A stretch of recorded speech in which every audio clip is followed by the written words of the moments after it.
La administración de Claudia López, la aguerrida política que llegó con grandísimas expectativas al poder hace 4 años, llega a su fin.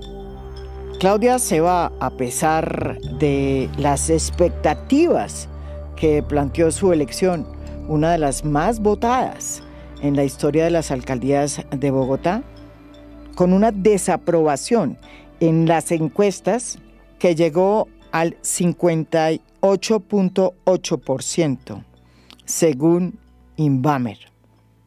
Claudia López también se rajó en la encuesta de Bogotá Cómo Vamos, que es, yo creo, que la medición más apropiada para entender cómo le fue a un alcalde en Bogotá.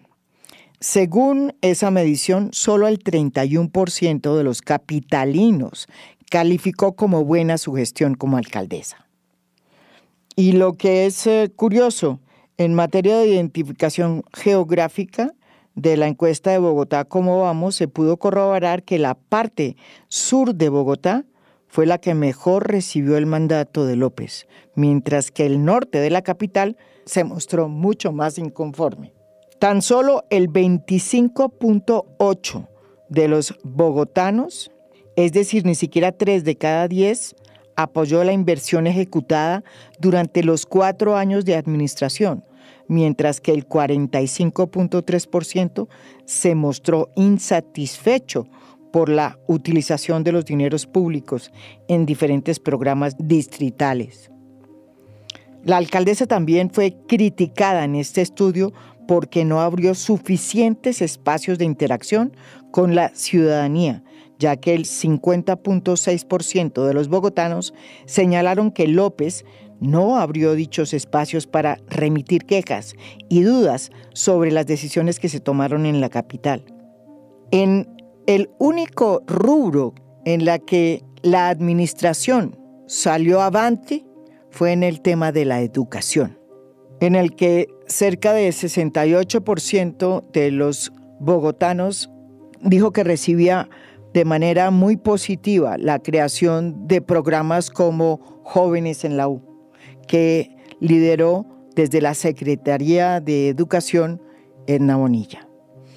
Jóvenes a la U es un programa de acceso y permanencia en la educación superior 100% gratuito, en el que la Secretaría de Educación del Distrito, la Agencia para la Educación Superior, la Ciencia y la Tecnología Atenea, los fondos de desarrollo focal FDL y las instituciones de educación superior realizan los aportes necesarios para cubrir la matrícula de los beneficiarios en los programas que fueron admitidos en las diferentes instituciones de educación superior.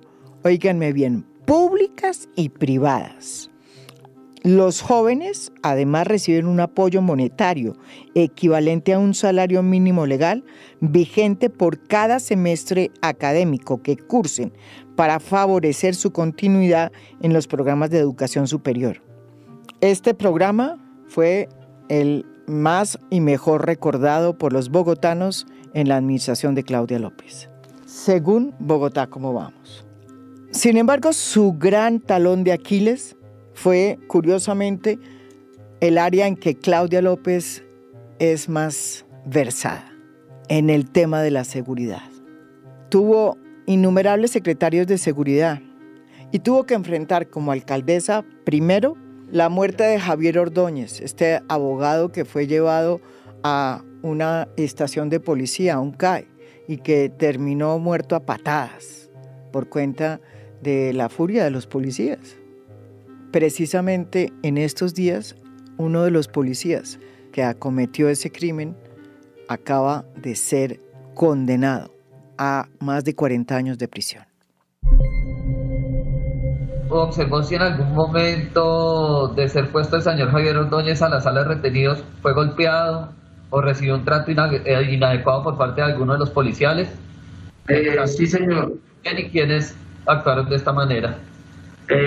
Al momento solamente se encontraba el compañero Juan Camilo Lloreda, pues logro observar que lo está golpeando con sus pies aproximadamente 4 veces.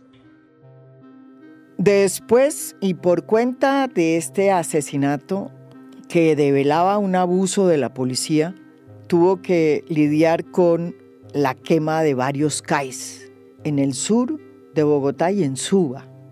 Después tuvo que enfrentar la protesta social que llenó las calles de Bogotá por varias semanas y que comenzó en el 2019, se interrumpió por la pandemia y que revivió luego de que la gente volvió a las calles y se produjeron todas las marchas que conocemos y recordamos, en la que los jóvenes pedían oportunidades, educación y futuro.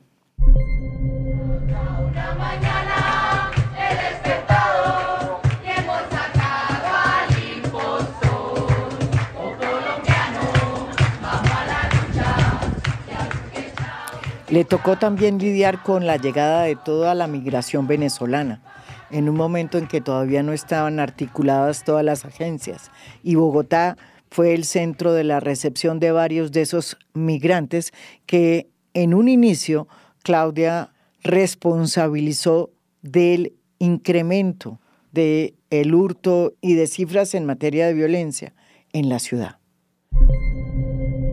Y los hechos demuestran que una minoría de migrantes venezolanos profundamente violentos que matan para robar, que matan por una requisa, como pasó en este caso, son un factor de inseguridad enorme en nuestra ciudad y que Bogotá y Colombia necesita garantías. Así como se le ofrecen todo a los venezolanos, los colombianos necesitamos garantías de que podemos vivir en paz en nuestro territorio. Claudia deja programas muy importantes en materia de apoyo a las clases más desfavorecidas, como por ejemplo las manzanas de cuidado que se establecieron precisamente en los barrios más vulnerables para ayudar a las mujeres cabeza de familia que tienen que trabajar y no tienen con quién dejar a sus hijos. No obstante, peleó con casi todo el mundo. Al principio peleó con Iván Duque, sobre todo por la manera como se estaban distribuyendo los dineros de la pandemia y los recursos médicos y las vacunas.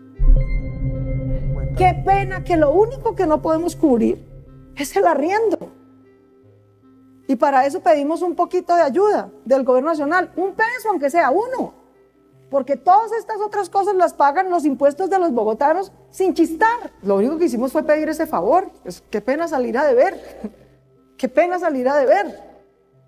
Nacimiento, salud, alimentación, jardín, escuela y trabajo. Lo único que pedimos ayuda fue en el arrendamiento.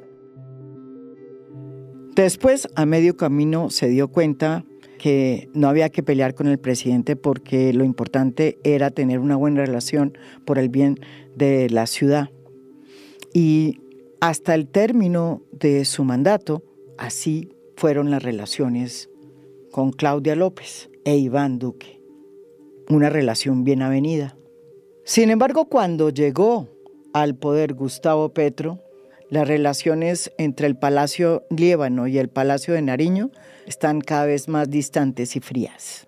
Ha ido estrechando más los lazos de la política tradicional y sus críticos insisten en que se ha ido moviendo de la centroizquierda hacia el centro y hay quienes dicen que hasta la centroderecha.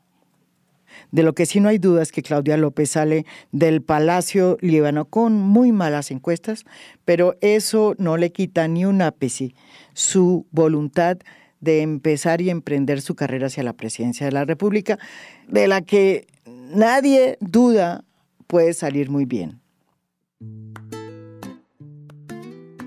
Hoy, en A Fondo, vamos a hacerle la medición a Claudia López. ¿Cumplió o no las expectativas que creó y que prometió? ¿Cumplió su proyecto de gobierno? ¿Qué fue lo que nos quedó debiendo?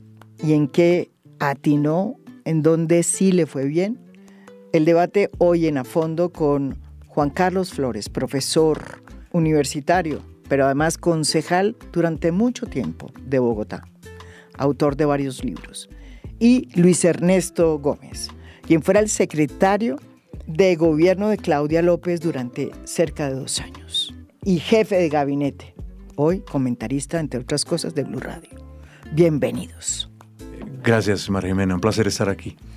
María Jimena, muchas gracias nuevamente aquí en tu podcast y un saludo muy especial a Juan Carlos. Gracias.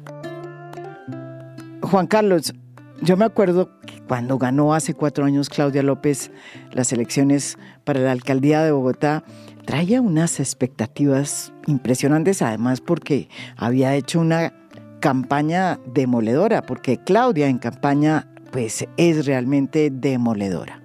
Llegó con una cantidad de promesas y de planteamientos y como de esperanzas. Yo le pregunto a usted, ¿cumplió Claudia López todas esas expectativas, todas esas esperanzas que abrió su campaña y luego su impresionante triunfo? A mí siempre me gusta plantear a la gente desde dónde intervengo yo, ¿cierto? Porque es jugarle limpio a la gente. ¿Quién es uno? Sí. Y yo hace muchos años leí un artículo de Eco, cuando Humberto Eco publicaba en la prensa del Mundo, que me gustó mucho, que se llamaba La casta de los parias. Y me parece que es, con la precisión que lo caracterizó, una definición muy clara del desafío inmenso que tienen los políticos hoy en cualquier lugar del mundo. Ya. Y si ustedes me lo permiten, lo leo, que es muy corto. Dice Eco que él quisiera preguntarse por qué nuestros gobernantes no saben calarse en los problemas de las personas comunes. La respuesta la dio, dice Humberto Eco, hace tiempo Hans Magnus Enzensberger en un artículo, ya no recuerdo dónde lo publicó, en el que señalaba que el hombre público contemporáneo es el ser más distanciado de la gente común porque vive en fortines protegidos, viaja en automóviles blindados, se mueve rodeado de guardaespaldas y por lo tanto la gente lo ve solo de lejos y nunca tiene ocasión de hacer la compra en el supermercado o la cola en una ventanilla municipal. La política amenazada por el terrorismo, la violencia, diríamos en Colombia, ha dado vida a los miembros de una casta condenada a no saber nada del país que debe gobernar o de las ciudades. Casta sí, pero en el sentido de los parias indios, despojados del contacto con los demás seres humanos. Entonces, hoy la política ha experimentado en los 40 últimos años unos desafíos inmensos y no ha logrado. Los que estamos en la política no hemos logrado responder del todo a esos desafíos. Sí. Uno muy importante es cómo se miden distinto de las encuestas donde ya van preparadas de antemano las preguntas, donde cierto es muy difícil que lo espontáneo emerja, que por eso las encuestas en el mundo se pegaron tantas pifiadas en los últimos años con la aparición de estos líderes políticos que a falta de comprensión de fondo los hemos llamado a todos populistas. Caso Milei. ¿Cierto? Sí. Trump es populista, Petro es populista, Milei es populista, Bolsonaro es populista y son muy distintos. Sí. Pueden utilizar medios que se parecen. Entonces, yo siento que la alcaldesa Claudia López, que como usted bien lo decía, es una político de raza, se ha revelado como una política de raza, es decir, con una inmensa habilidad, que tiene el mérito de ser la primera mujer que gobierna por elección popular, porque ya ha estado Sonia Durante Infante, pero no por elección popular, gobierna Bogotá, llegó con unas esperanzas especiales de la gente. Cuando llega un político tradicional, la gran mayoría de la gente no tiene esperanzas, ¿cierto? No espera nada distinto, nada nuevo, sabe que la inercia va a predominar. Pero llegó precedida de una gran esperanza y ante todo de un sector que era, por llamarlo de alguna manera, un sector de centro-izquierda, es decir, una amplia coalición de fuerzas y de ideas la puso a ella en el poder. En una campaña donde además tuvo como un rival por fuera de la campaña con Gustavo Petro, el político más poderoso que ha tenido Colombia después de Álvaro Uribe. Eso no era una tensión de poca monta, no era una tensión de poca monta con un candidato, un periodista, Holman Bordis, allí en la lid, es decir, al que era él, buen candidato. Claro, y al que él respaldaba con mucha fuerza. Entonces, yo la evalúo a ella, para poner una primera carta sobre la mesa, a partir de las expectativas que tenía el grupo que le apoyó masivamente. Porque sacó una cantidad de votos impresionante. Y entre el primero y el segundo, el actual alcalde de Bogotá, sacaron más de 2 millones, si mal no recuerdo, 400.000 votos. Espero no estar equivocado en la cifra. Entonces, ¿qué tipo de expectativas había frente a Claudia López? Unas expectativas no de mantenimiento de lo que hay, no de preservación de la política que tenemos y que tanto daño nos ha hecho en el país y que tiene a Colombia estancada. Y ahí yo siento que ella decepcionó a una parte no desdeñable de su electorado. Y eso se refleja en la última evaluación que hizo el programa Bogotá, ¿cómo vamos? Que, claro, yo traté de buscar, ¿cierto? Como el que ha realizado las evaluaciones de todos los alcaldes y los alcaldes aceptan esa evaluación. Entonces allí dice que el 69.9% de las personas que fueron encuestadas por ellos califica la gestión de la alcaldesa como mala o regular. ¿Por qué ocurrió eso? Claro, los problemas de Bogotá son inmensos. Los problemas de Bogotá todos son de media alta o de alta complejidad. Hay temas que ya desbordan al gobierno de la ciudad y necesitaríamos un acuerdo con el gobierno nacional. El transporte público lleva perdiendo usuarios durante años. Hoy se venden más de 30 motos por minuto en Bogotá. Eso es una locura. Una parte de los usuarios de Transmilenio se fueron y es una causa del déficit inmenso, 3 billones acumulados. Otra parte no paga el pasaje. Ese es el tamaño de los desafíos. Pero yo siento que había un elemento crucial para una persona como ella, es decir, llegaba una nueva generación, otra generación al poder, ¿cierto? Con una trayectoria distinta, y era cómo se reconstruye una ciudad. Porque ese es el desafío que seguimos teniendo en Bogotá. ¿Cómo se reconstruye la ciudad?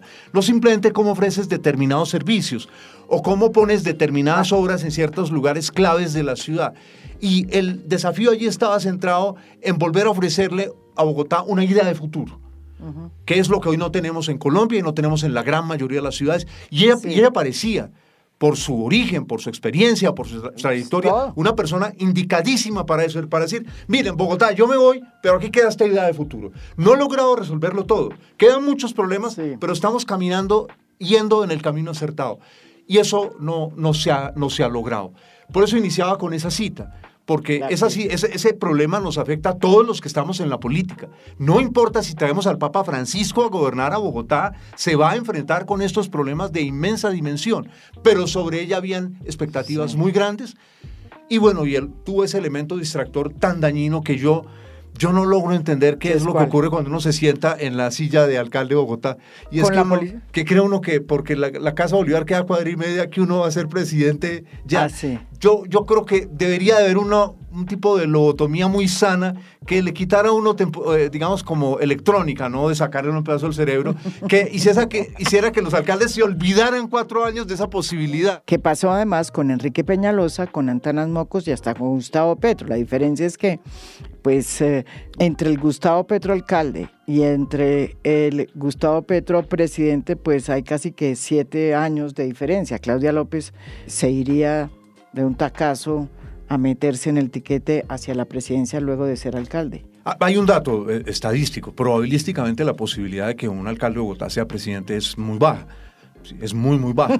La elección popular de alcaldes ha generado más, ¿cierto? Ha reducido el tiempo en que un alcalde puede llegar a ser presidente. Andrés Pastrana y Gustavo Petro. Aquí veo a Luis Ernesto Gómez que lo escucha atentamente y está que se habla. No, escuchaba a Juan Carlos y yo creo que quizá el principal legado, María Jimena, de Claudia López como una figura política emergente en la política colombiana, sin duda alguna, de un sector alternativo, y lo llamo alternativo, que ha sido como un moto que no está bien definido, porque alternativo es de izquierda o de centroizquierda, o es simplemente que no hace parte de un partido tradicional. No, por eso quiero definir alternativo, y es que no hace parte de los grupos de poder tradicional, claramente. Que viene de un partido que es minoritario, que es el Partido Alianza Verde, que hoy tiene un poco más de fuerza que hace algunos años, pero no es de los partidos políticos tradicionales ni de las castas políticas. Y entonces yo sí creo que Claudia es una política alternativa. Llegó a la alcaldía como política alternativa. ¿Alternativa a qué?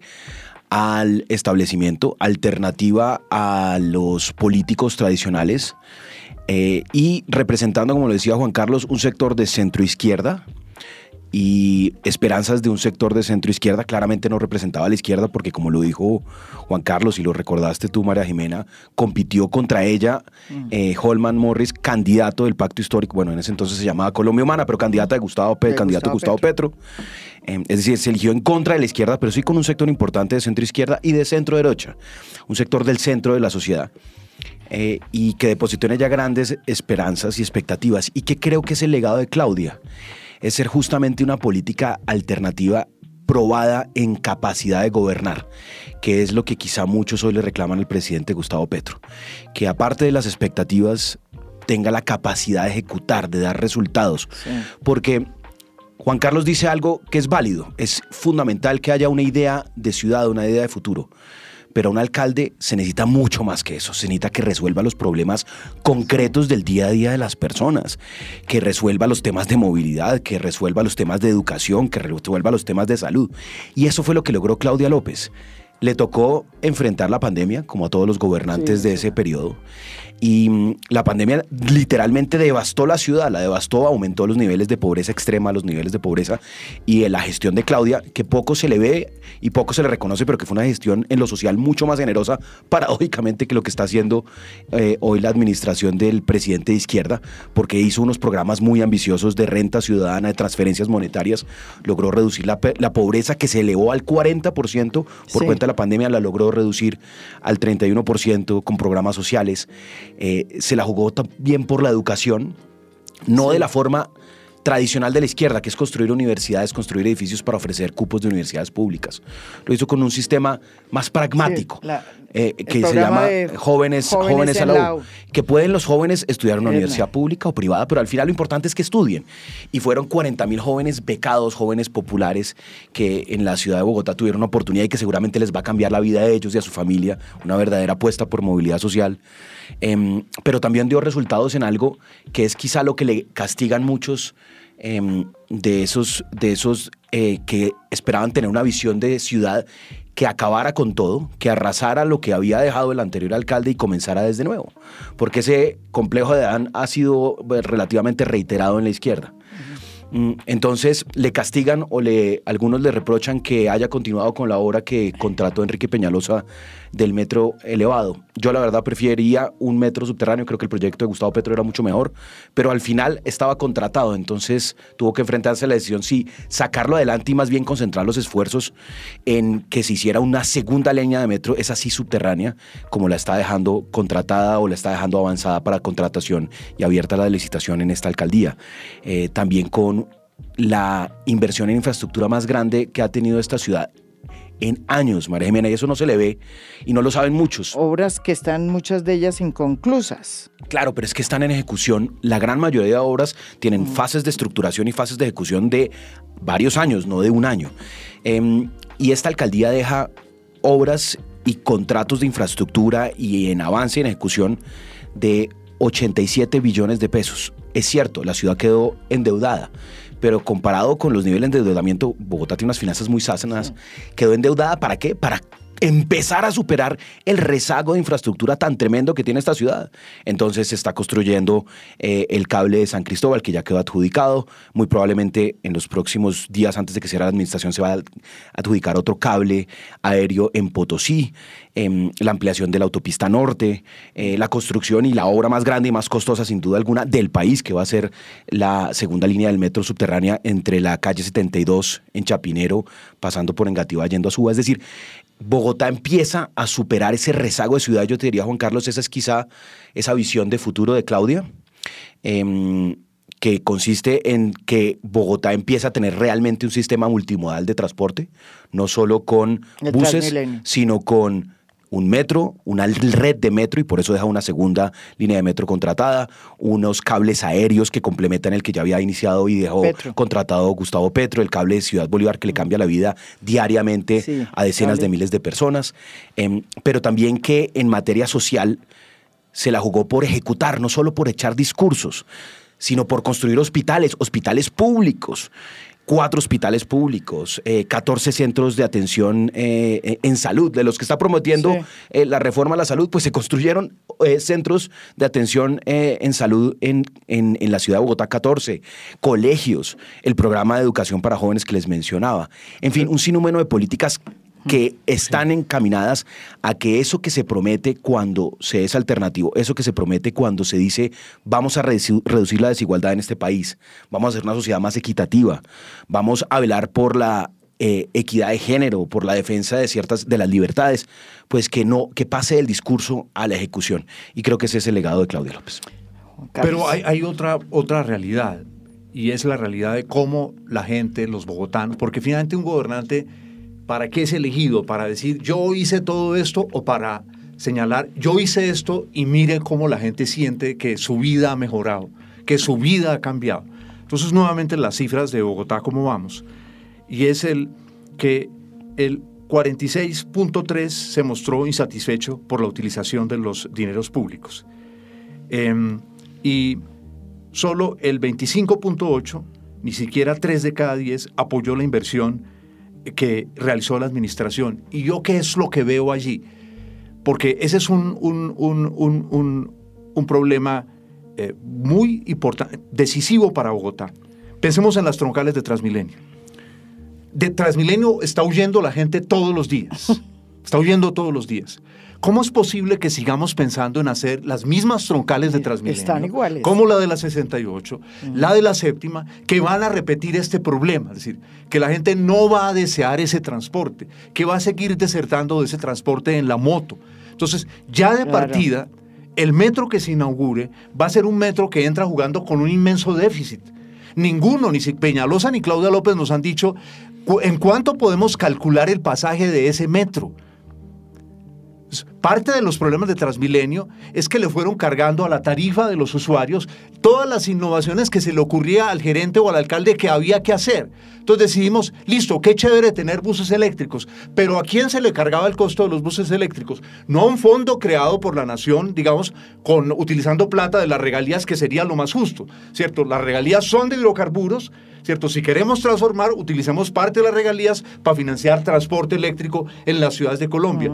Ese transporte, esos buses eléctricos termina pagándolos el habitante de los barrios populares de Bogotá y pero de la no clase es cierto, media. Juan Carlos. No, claro que es cierto. No, permítame terminar. Yo no sí. lo... No. Te dejo terminar, pero Luis Ernesto, déjame volver a ese punto sobre que yo de mentiroso, Luis Ernesto, me da una pena inmensa con usted, pero mentiroso sí no soy. Pueden decir de mí muchas cosas, pero ni meter la mano ni mentir. La pata la puedo mentir, permítame terminar. Dale, y luego termina usted tendrá, y vuelvo a ese punto. Eso claro que es cierto.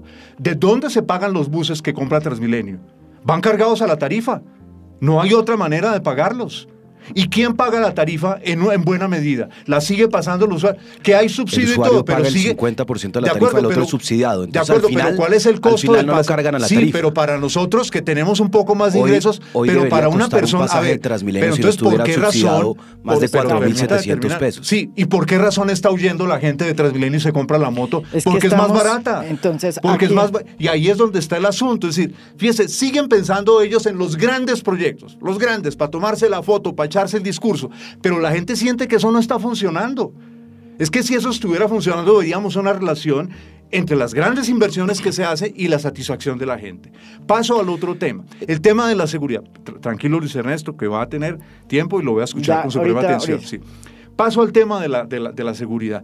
Ninguno de los secretarios de seguridad nombrados por la alcaldesa dio pie con bola. Ninguno. ¿Cuál es la razón, a mi juicio?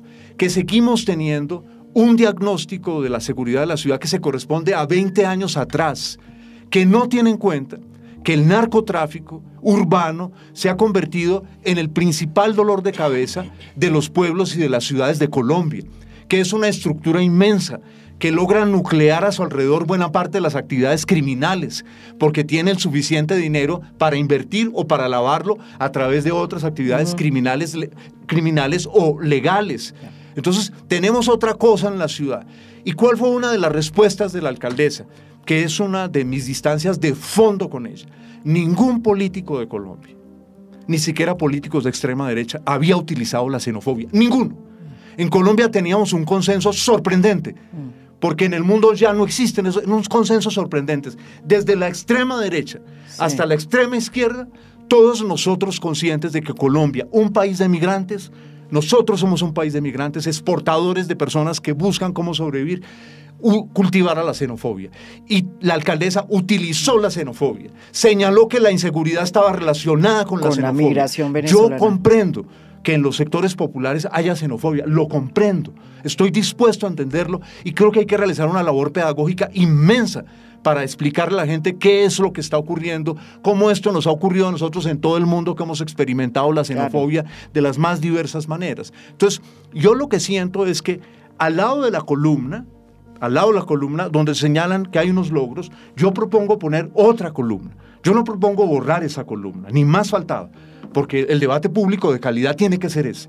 Tenemos que reconocer los argumentos de la persona con la cual estamos discutiendo. Si está desapareciendo el debate público en el mundo, es porque le decimos al otro que es mentiroso, que eso no es verdad lo que se está diciendo. Eso destruye el debate público porque significa en algún lugar hay una verdad y ahí es donde entran los demagogos, ¿cierto? Y nos ganan a los demócratas. Entonces yo lo que sugiero es, miremos las columnas. Sí.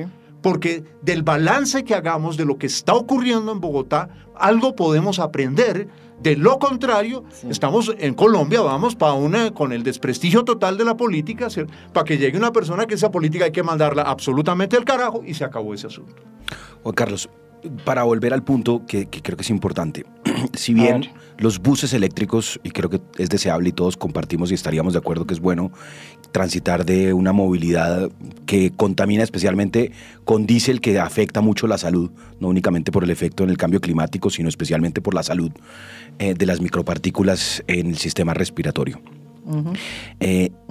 Que eso es deseable, sí, y que se compra y que lo compra Transmilenio también, pero la realidad es que al final, Bogotá y la nación, porque también la nación ha contribuido al déficit enorme, terminan pagando la diferencia entre lo que debería, entre comillas, si se le cobrara y se le trasladara al pasajero todo el costo de la operación de Transmilenio, termina subsidiándolo en más del 50%.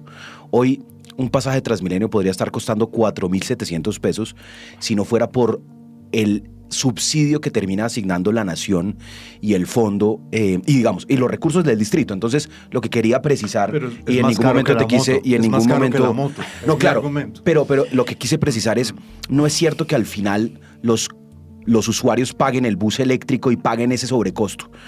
Porque eso se compensa vía subsidio. A eso me refería y no quería llamarte mentiroso, sino precisar algo que creo que no era acertado. Volviendo a esa propuesta que haces de hacer 2 columnas. Entonces, reconocer los logros de la alcaldesa Claudia López en materia de dar resultados en el frente social, con una política de educación que gradúa a jóvenes de la educación, con una política de salud pública que le da a los hospitales públicos y al sector público un rol preponderante en cuidar a la población, en mantenerla saludable, en atender situaciones de salud en los barrios más populares, también con una política de transferencias monetarias. Cuando hablo de todo esto y tú dices, bueno, pero entonces, ¿cuál es la satisfacción del ciudadano? Y esa es la segunda columna, te entiendo, que planteas que hagamos. ¿Por qué si hacen obras, por qué si hacen política social la gente no está satisfecha? Yo te diría, en el caso de las obras, pues porque están en desarrollo, claramente. Esto va a tomar, y seguramente en unos 4 o 5 años, los bogotanos van a ser conscientes del cambio y va a ser el mismo Carlos Fernando Galán quien va a entregar muchas de estas obras. Y lo otro que también hay que decirlo, Juan Carlos, es un error que cometen todos los candidatos a la alcaldía de Bogotá, y que quizá cometió también Claudia, es prometer que puede resolver quizá el problema que más preocupa a los ciudadanos, pero que no está en manos de un alcalde mayor de Bogotá resolverlo realmente, que es el de la inseguridad. Puede contribuir sin duda alguna, pero en un país como Colombia la seguridad depende del orden nacional fundamentalmente, porque la policía, como su nombre lo indica, es nacional. Entonces en Bogotá puede que manden 1.500 policías adicionales y al día siguiente te quitan 3.000. Entonces el pie de fuerza, en vez de aumentar, reduce, y eso es una decisión del orden nacional. El cuento de que el alcalde es el jefe de la policía, ese sí que es un cuentazo. Y yo creo que en eso Claudia se equivocó creyendo que de verdad podía tener esa capacidad, porque al final el verdadero jefe de la policía es el ministro de la Defensa, que es el que le puede nombrar o destituir, el que le puede decir, amigo, usted es el director de la MEBOC, de la Metropolitana de Bogotá. También hay que ser consciente que el tema de seguridad no es solo con policía, también es con justicia, y la rama judicial no está en jurisdicción del alcalde hacer absolutamente nada más aparte de quedarse. Lo mismo la fiscalía, lo mismo las cárceles. Es que, entonces, la problemática de seguridad, que es quizá lo que más aqueja, y hay que reconocer que en eso la alcaldía no tiene unos buenos resultados, debe implicar un trabajo articulado entre la nación y la ciudad. Uno de los puntos delicados de la administración López, y en lo que yo creo que nos sale debiendo, al punto de que ella misma lo aceptó en una de sus últimas intervenciones es en el tema de seguridad.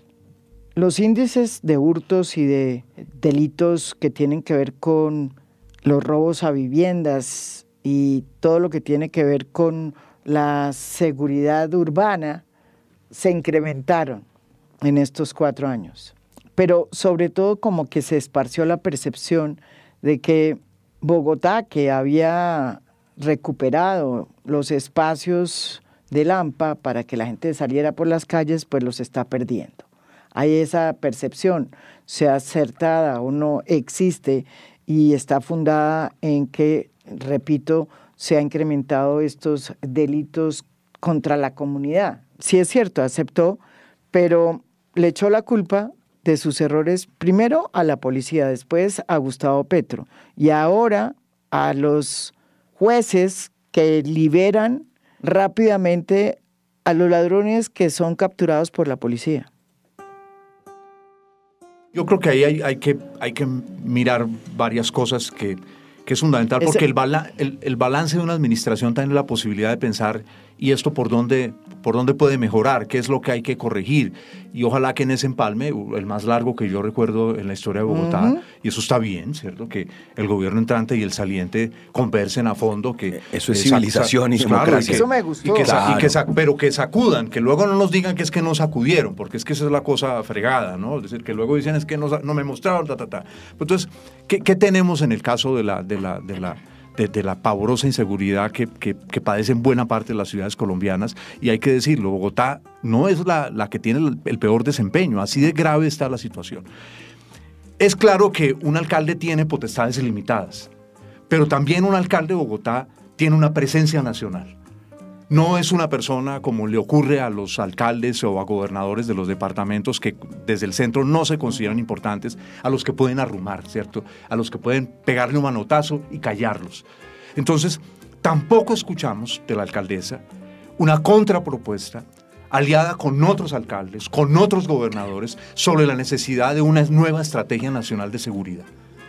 Ese era un elemento absolutamente indispensable con el anterior gobierno o con el actual gobierno, el gobierno del presidente Petro.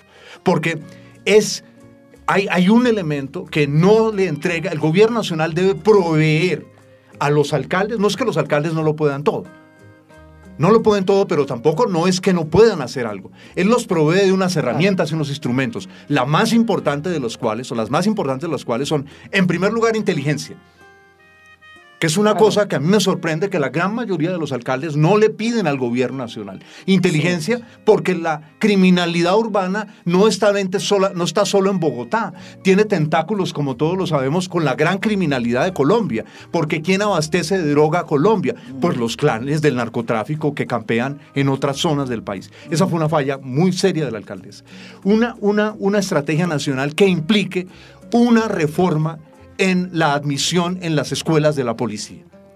Las escuelas de la policía se han vuelto un embudo. No producen suficientes oficiales y suboficiales. No, porque se quedan. Claro, no, y porque se volvió como las... Y muchos policías han pedido la baja. Claro, es que no entran. Claro, se volvió como las especializaciones de los médicos. Que 4 o 5 médicos que tienen alguna especialidad, no quiero mencionar ninguna, entonces deciden crear unas especializaciones donde reciben 1 o 2 al año y da la casualidad de que los 2 son hijos o sobrinos o nietos de los médicos de la especialización. Eso es un debate, una cosa que hay que plantearle ya urgente al gobierno nacional. Y la alcaldesa tenía, es decir, si había un alcalde de Colombia que no se dejaba callar, era la alcaldesa Claudia López, ¿no? Porque uno diría, bueno, es un alcalde que no tiene la capacidad, que pobrecito no logra expresarse, pero no era este el caso. Claudia no tiene ese problema. Y luego está el tema, cada vez más grave en una ciudad como Bogotá, del crecimiento de la industria criminal en Bogotá. Toda gran ciudad tiene una industria criminal que se corresponde con su tamaño. Las ciudades norteamericanas lo experimentaron en los años 60 y 70 y se vieron obligadas a pensar cómo se reacciona frente a una criminalidad que tiene ese tamaño. Entonces, yo creo que esa parte del diagnóstico es fundamental, porque si no se tiene un diagnóstico acertado, la actuación va a ser equivocada. Yo veía a los como se dice en el billar, a los secretarios de seguridad completamente enmesados, porque el diagnóstico que les presentaban los asesores era un diagnóstico viejo, anticuado, no se responde a las realidades de la ciudad. Entonces, yo sí siento que que está bien decir eso, que hay unas limitaciones, pero un alcalde mayor tiene muchas posibilidades de jugar, porque Bogotá es un interlocutor muy poderoso, porque si un alcalde de Bogotá presenta las cosas, cierto, con objetividad, es muy difícil, por ejemplo, que las redes o que la prensa vayan a ocultar ese hecho, y se vuelve un problema político, porque Bogotá tiene 18 parlamentarios que hay que salir a usar, es decir, el Caribe utiliza sus parlamentarios y sabe cómo utilizarlos. Entonces, yo subrayaría que yo sí creo que la responsabilidad de la señora alcaldesa, como la de cualquier alcalde, ojo, la de cualquier alcalde. Esto mismo se lo he exigido yo a otros alcaldes, no a ella solamente. Yo quiera, bueno, tú creo que no se trata en ningún momento de que la alcaldesa no tenga responsabilidad sobre el fenómeno de seguridad. Por supuesto que tiene también responsabilidad. Lo que quería señalar es que el problema de seguridad, que es estructural, que depende de la rama de la justicia, depende del orden nacional, depende de las cárceles, depende de muchos factores, depende también de las condiciones sociales, como lo señalaba, de una pandemia y un estallido social dejado unas condiciones totalmente distintas. Entonces, que el alcalde tiene responsabilidad, sí, pero no tiene la llave mágica para resolver todo el problema de seguridad si no logra justamente una buena articulación y una inversión decidida de seguridad por parte de la nación. Pero yo quisiera precisar que digamos que no es cierto que no haya habido iniciativas por parte de la alcaldesa para plantear alternativas al modelo de seguridad predominante.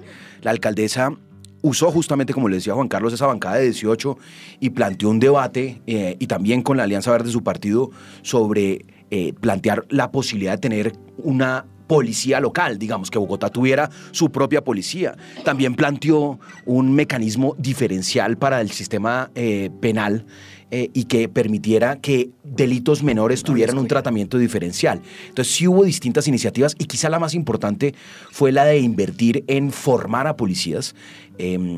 Como lo decía Juan Carlos, una de las grandes dificultades que tiene no solo Bogotá, sino el país entero, es la capacidad de reclutar nuevos jóvenes a la policía y evitar que se le vayan los que ya están.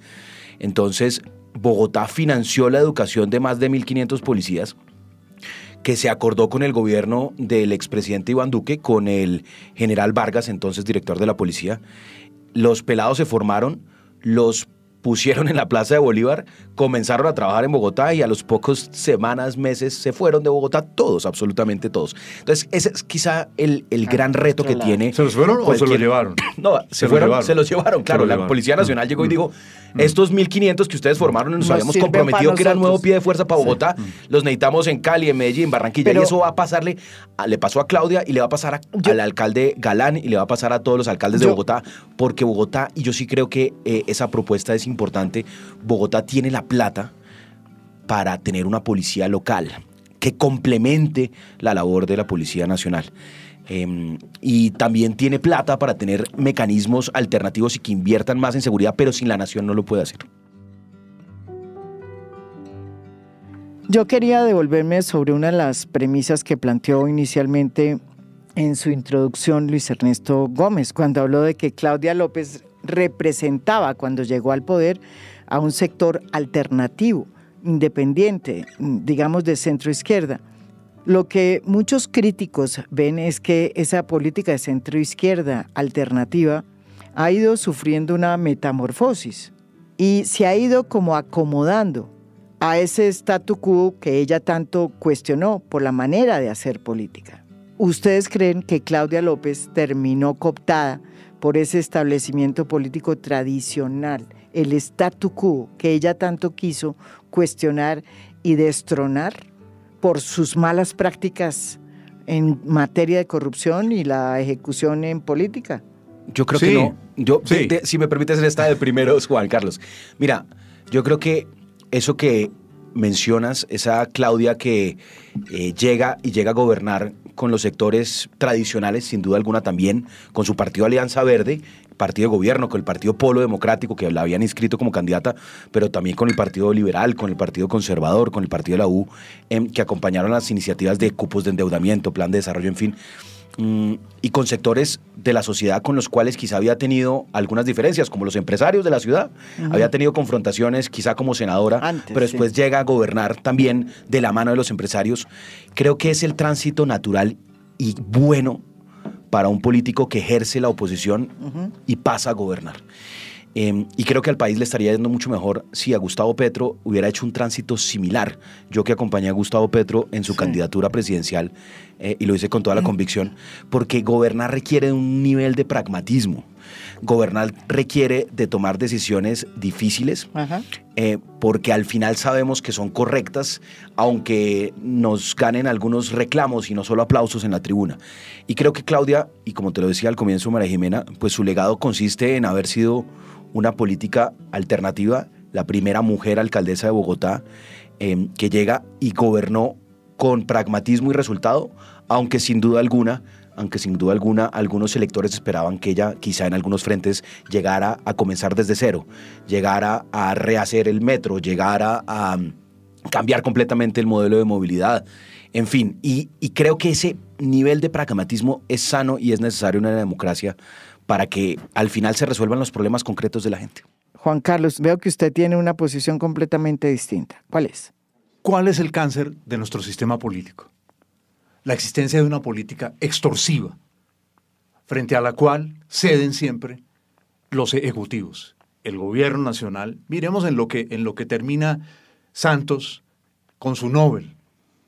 Todo el mundo preguntándose quién es el tercer funcionario ese que es mencionado, ¿cierto?, en los documentos del acuerdo que dirigió la exsecretaria general de Santos, María Lorena, y la justicia de los Estados Unidos. Entonces, acuerdos sí, por supuesto.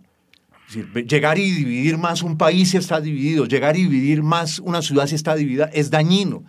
Siempre los que estamos divididos, es como si uno está dividido en sí mismo. Sí. Si uno está dividido en sí mismo, uno lleva las de perder. Si el resto se pilla que uno está dividido en sí mismo, lleva las de perder. Entonces, yo soy una persona partidaria de tender puentes, de llegar a acuerdos. Pero yo diría, como se lo digo hoy al presidente Petro, acuerdos sí, pero no así.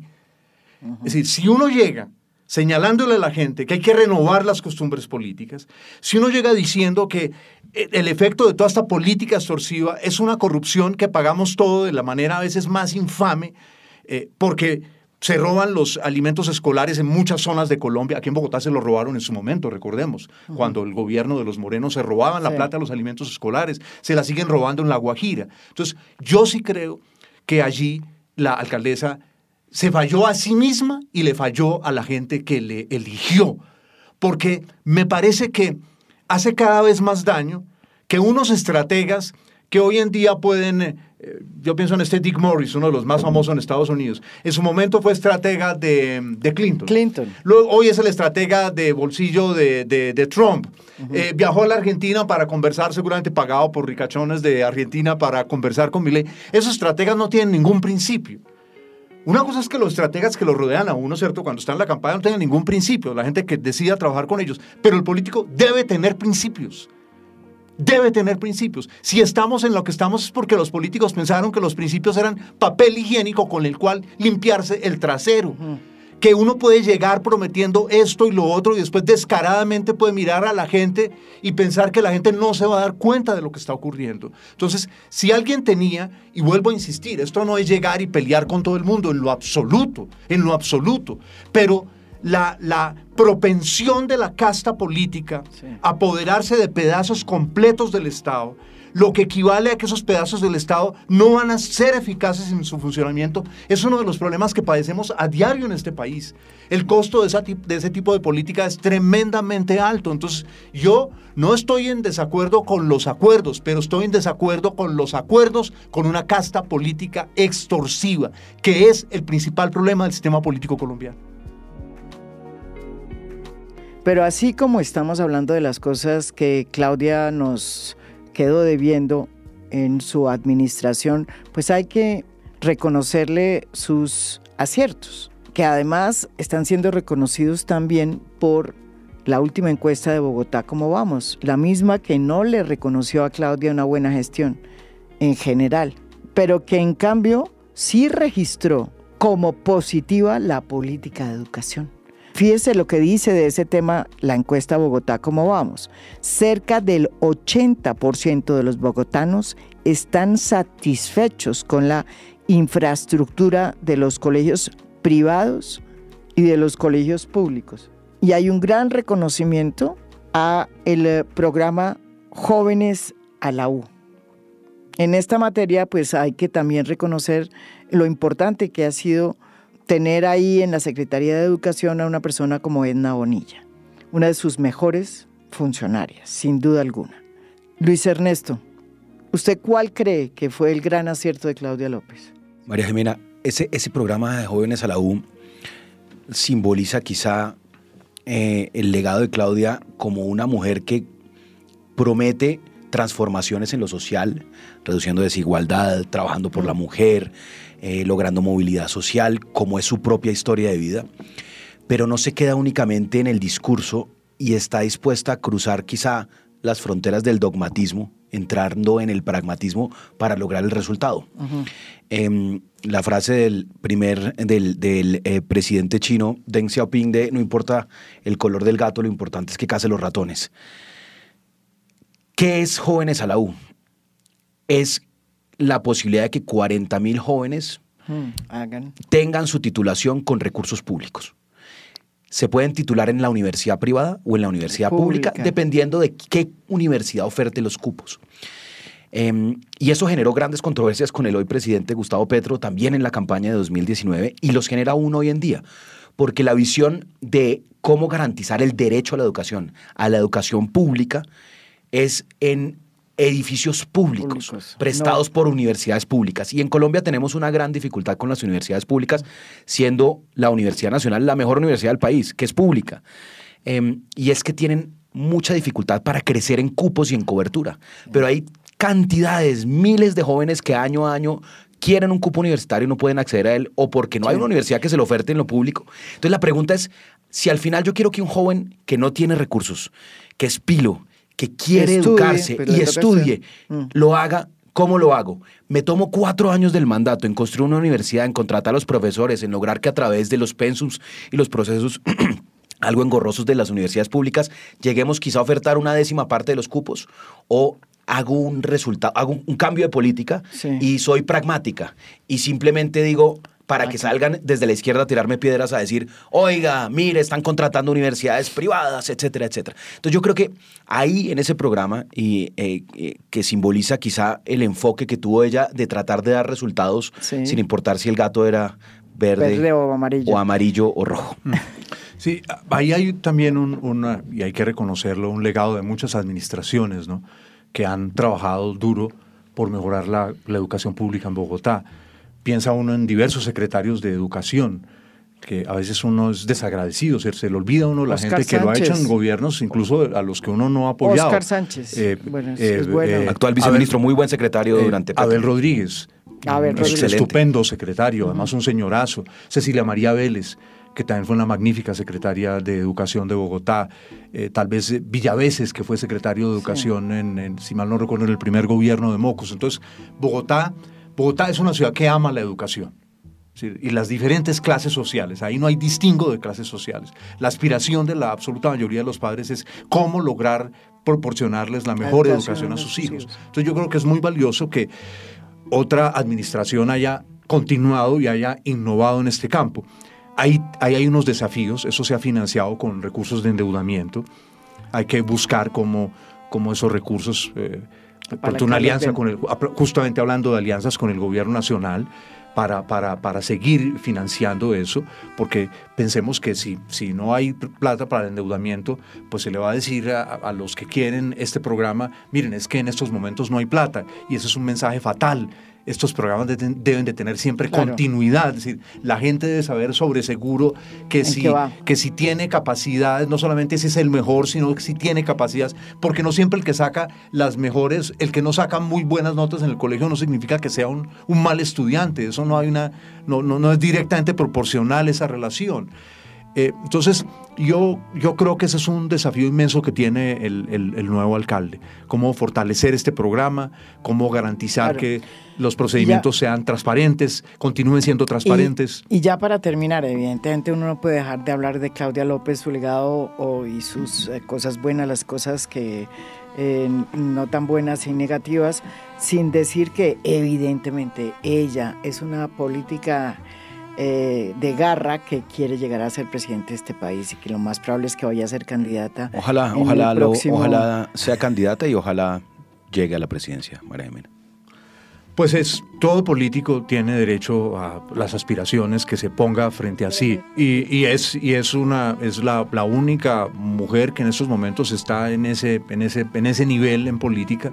Por supuesto, ese es un camino muy arduo. Entonces, siempre hay una diferencia, una distancia entre las aspiraciones que uno tiene como político y la realidad, pero es absolutamente legítimo, y son 2 años y medio por delante. Aún no podemos sacar conclusiones de lo que ocurrirá en estos 4 años, de manera que a veces el que madruga, Dios le ayuda, no siempre. Pero ella se va el próximo año a Harvard, ¿no? No la veo activa políticamente el próximo año. Claudia siempre estará activa. Estará, pero sí no en la escena pública, creo. No. Pero espero que alguien diga en Radio Cero Pollitos, Claudia López tal, y contestará ella. Eso es imposible. Juan imposible. Carlos, pero Colombia corre hoy, creo, María Jimena, un riesgo real de transitar hacia una derecha radical. Yo no creo. Yo creo que vamos a volver a más de lo mismo. Pero ella ya hizo el tránsito a la derecha radical. Se está volviendo. Yo no creo. Yo creo que esa tesis es totalmente absurda. A Claudia en la derecha radical. Yo creo que voy a decir una cosa. Yo creo que esa tesis es totalmente absurda porque históricamente Colombia siempre ha estado. No, ese es el riesgo. Manejada, y una mujer como Claudia claramente por los mismos. Que representa el sector. Menos en estos 3 años. María Jimena, pero. Que es la pelea. O sea que nosotros no vamos a hacer una pendulación, lo que vamos es a volver a más de lo mismo, a lo otro. Y Claudia ya aparecería, la pregunta es si es más de lo mismo. Pues es una mujer de centro. Es el riesgo. Es una mujer que ya está aprobada en gobierno. Que ya pues pactó sin duda alguna, más de lo mismo, esa es la pregunta. Sin duda alguna, ante el riesgo de caer en manos de una derecha extrema como está pasando en el continente, pues yo creo que sería muchísimo mejor para nuestra democracia que una mujer con experiencia, que representa el centro. Yo quienes escucho, es que Claudia López no es de centro izquierda. Yo digo, sí, es cierto, no es de centro izquierda, es de centro. Entonces algunos tienen unos elementos de centro izquierda, unos elementos de centro derecha. Yo creo que es una mujer genuinamente de centro. No, yo creo que ella se ha ido, ella nunca sí fue de izquierda. No, ella nunca representaba la izquierda ni ha pretendido enarbolar esa bandera. Pero era una mujer de centro izquierda. Yo creo que ella por hoy está en el centro y hay veces en el centro derecha, cosa que la ubica perfectamente para ser candidata presidencial, porque más de lo mismo sí está en el centro derecha. O sea, ese es esa es la tendencia que ha gobernado este país. Pues sería una excelente presidenta, no tengo duda. Yo la veo en la derecha. Yo no veo en ningún centro, honestamente, pero ¿cómo es? Las opiniones son libres, ¿cierto? Las opiniones son libres. Pues sí, aquí entre gustos no hay disgustos. Entre gustos no hay disgustos. Muchas gracias. Gracias a ti, María Jimena. Juan Carlos, un gusto. Esto es A Fondo. Mi nombre es María Jimena Duzán.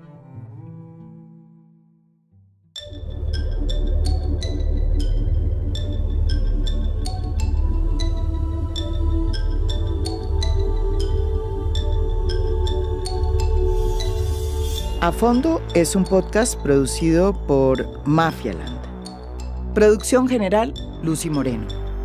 Postproducción de audio, Daniel Chávez. Música original del maestro Óscar Acevedo. Nos pueden escuchar también en mi canal de YouTube. Gracias por escuchar. Soy María Jimena Duzán.